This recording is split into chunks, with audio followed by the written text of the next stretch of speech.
नमस्कार, आदाब। मैं हूं आपके साथ जास्मिन शर्मा और बात होगी एक बेहद अहम खबर की जो अभी सामने निकल कर आई है।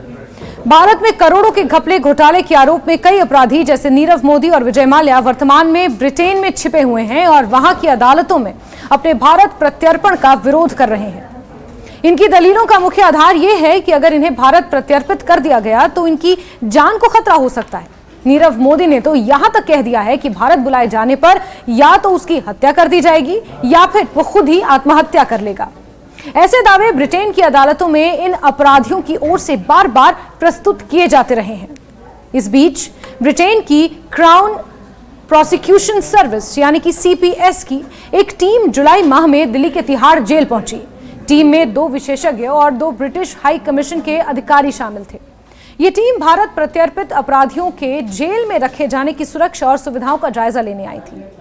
उनका मकसद था ये देखना कि यदि इन अपराधियों को भारत प्रत्यर्पित किया गया तो तिहाड़ जेल में उनकी क्या हालत होगी और क्या वहां उन्हें उपयुक्त सुरक्षा और सुविधा मिल पाएगी। सूत्रों के अनुसार ब्रिटेन की टीम ने तिहाड़ जेल की हाई सिक्योरिटी वार्ड का दौरा किया और जेल में बंद कैदियों से भी बातचीत की। उन्होंने जेल की व्यवस्थाओं को अंतर्राष्ट्रीय मानकों के करीब बताया।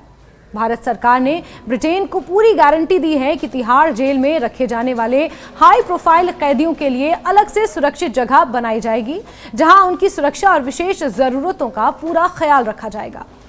दरअसल ब्रिटेन की अदालतों ने कई मामलों में इस आशंका के कारण प्रत्यर्पण प्रस्तावों को खारिज कर दिया था कि तिहाड़ जेल में कैदियों को हिंसा या यातना का खतरा हो सकता है। इससे पहले ही ब्रिटेन ने भारत से लिखित गारंटी मांगी थी कि जेल में किसी भी कैदी के साथ अमानवीय व्यवहार नहीं होगा। भारत ने यह भरोसा ब्रिटेन को दिया है ताकि प्रत्यर्पण प्रक्रिया में तेजी आ सके। अभी तक भारत के सामने विदेशों में 178 प्रत्यर्पण अनुरोध लंबित हैं, जिसमें लगभग 20 ब्रिटेन में रुके हुए हैं। इन मामलों में विजय माल्या, नीरव मोदी जैसे बड़े भगौड़े अपराधियों के साथ साथ कुछ खालिस्तानी नेताओं के प्रत्यर्पण भी शामिल हैं। ब्रिटेन की क्राउन प्रोसिक्यूशन सर्विस टीम का तिहाड़ जेल का ये दौरा भारत के लिए एक सकारात्मक संकेत माना जा रहा है, जिससे ये उम्मीद जताई जा रही है कि अब इन भगौड़ों को वापस भारत लाने की प्रक्रिया में मदद मिल सकती है। ये कदम भारत की न्यायिक और कूटनीतिक कोशिशों को मजबूत कर रहा है और इंगित करता है कि बिचौलियों और दूसरे देशों के सहयोग से प्रत्यर्पण प्रक्रिया और जेल में कैदियों की सुरक्षा को लेकर भरोसा बढ़ाया जा सकता है। इससे पहले कई बार प्रत्यर्पण की प्रक्रिया लंबित रही या बाधाओं का सामना करना पड़ा, क्योंकि ब्रिटेन की अदालतों ने भारत की जेलों में कैदियों की सुरक्षा को लेकर कई बार सवाल उठाए और यही कारण था कि प्रत्यर्पण की अर्जियों को भी खारिज किया। और अब भारत सरकार की ओर से दी गई गारंटी विश्लेषकों को उम्मीद देती है कि जल्दी ही ये मामले भी सुलझेंगे।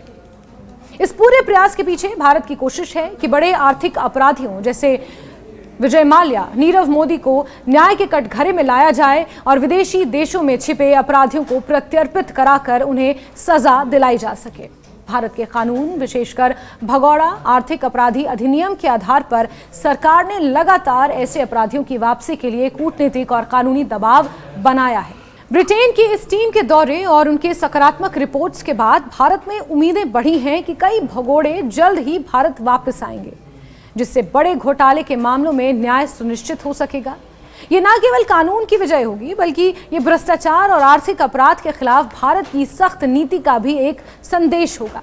इस पूरे मामले ने विश्व के सामने भारतीय न्याय व्यवस्था की पारदर्शिता और सुरक्षा सुनिश्चित करने की क्षमता को उजागर किया है, जिससे विदेशी अदालतों और सरकारों को विश्वास मिल सकेगा कि प्रत्यर्पित अपराधियों के मानवाधिकारों की सुरक्षा का ध्यान रखा जाएगा। इस तरह वर्तमान समय में भारत ब्रिटेन के बीच प्रत्यर्पण प्रक्रिया में तेजी के साथ साथ भारत की न्यायिक और सुरक्षा व्यवस्था की गुणवत्ता पर भरोसा भी बढ़ा है, जिससे भविष्य में आर्थिक अपराधियों की वापसी के रास्ते और भी साफ होंगे।